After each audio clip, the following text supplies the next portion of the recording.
butuhin itu bahan kertas, ada tanda tangan, ada materai. Bukan. Invoice. Itu invoice.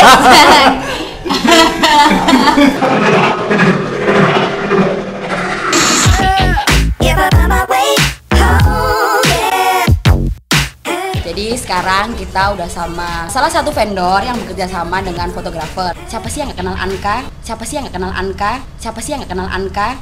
Siapa sih yang nggak kenal Anka? Kita mau ngobrol-ngobrol soal DI artis sama Adrianka. Halo.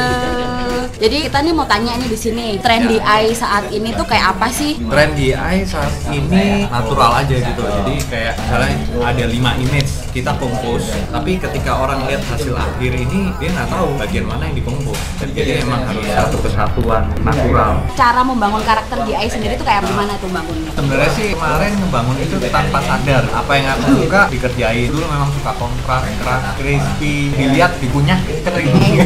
Jadi emang sukanya kayak gitu. Sekarang pun harus didekatkan dengan tren-tren DI sekarang, natural. Meskipun itu kontras, tapi tetap natural, nggak terlalu berlebihan. Itu karakternya si Anka gitu ya. Nah, gimana cara membuat klien itu mau ikutin karakternya si Anka? Itu gimana caranya? Kalau aku kan lebih ke dunia komersil ya. Dari awal karena udah ada kesadaran itu, berarti nanti proses kesininya tinggal apa ya, kayak oh aku nggak mau terlalu kontras, tapi kita kurangin tapi nggak jauh dari karakter itu. Jadi caranya mengkolaborasi keinginan klien, fotografer mungkin sama keinginan agensi. Pernah dapat project apa sih yang paling menantang? Oke, dulu ada produk serial itu cukup menantang sih karena banyak elemen yang harus dikompos dan banyak elemen yang harus dibuat dari clay. Nah itu kita ada 3D, clay artist, ilustrator, fotografer pasti di situ. Kita duduk bareng, ini maunya apa ya? Untuk awal memang pada maunya sendiri-sendiri gitu, tapi coba kita jalan di tengah project, setiap ada kendala kita mungkin kita omongin lagi ini mau dibawa kemana. Misal stok yang diambil sama fotografer itu nggak cukup. Kalau itu ada, jadi stok yang diambil fotografer memang itu kurang dan mungkin yang dibayangin fotografer nggak sesuai apa yang dibayangin sama dia. Kita secara inisiatif bantu untuk cari stok.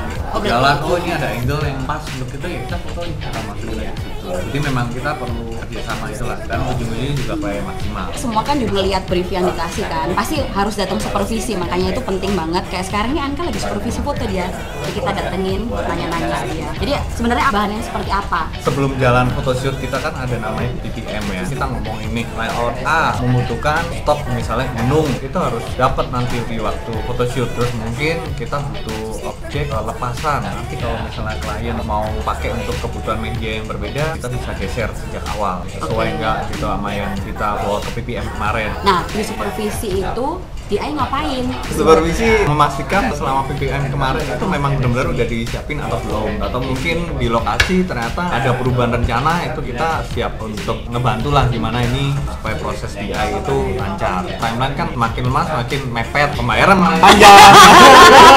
Terus jangan malu minta stok-stok sama fotografer. Jadi fotografer lain kalau misalnya diributin sama DI, jangan kesel karena itu memang gunanya supervisi foto, memastikan semua stok yang akan dipakai oleh di post produksi itu aman gitu ya. Yang terakhir, kenapa sih fotografer butuh DI? Kenapa? Oke, DI ini sebenarnya fungsinya kan apa yang tidak bisa di capture dengan kamera itu kita gunain kita. Salah duanya kalau misalnya nih klien mau talent itu ada di awan, apa bisa fotografer terbang di sana foto talentnya dilepasin terus difoto? Kan nggak mungkin. Emang nah, lu malaikat gitu. Terbang tuh di awan. Ini malaikat. Malaikat. Kalau lagi ntar nyanyi. Atau mungkin ada permintaan klien yang tidak bisa, yang diliatin dari talent. Misalnya talentnya harus basket, tapi dia sebenarnya nggak bisa basket. DI di situ harus ngebantu gestur kayak misalnya tangan kalau basket itu harusnya nekuk gini, tapi karena talentnya aneh jadi gini. Kan susah. Nah itu mungkin bisa kita lihat talentnya harus gesturnya benar-benar dapat. Oke, mungkin Anka ada tips and trick buat anak-anak yang nonton channel Third Eye Space. Tips and trick supaya klien tidak kabur, gampang, konsisten. Konsisten ya maksudnya kalau kerjaan jelek ya udah jelek aja, jangan jelek tahu-tahu bagus. Nah, jangan, siapa tahu klien emang ada yang suka kerjaan jelek, dicari itu. Artis kalau nggak jelek ya ganteng totalitas, nanti karakternya kelihatan. Jadi itu tadi obrolan kita sama founder Tanda Seru. Jadi kamu harus hargain post produksi men, oke? Bye. This is the move for those who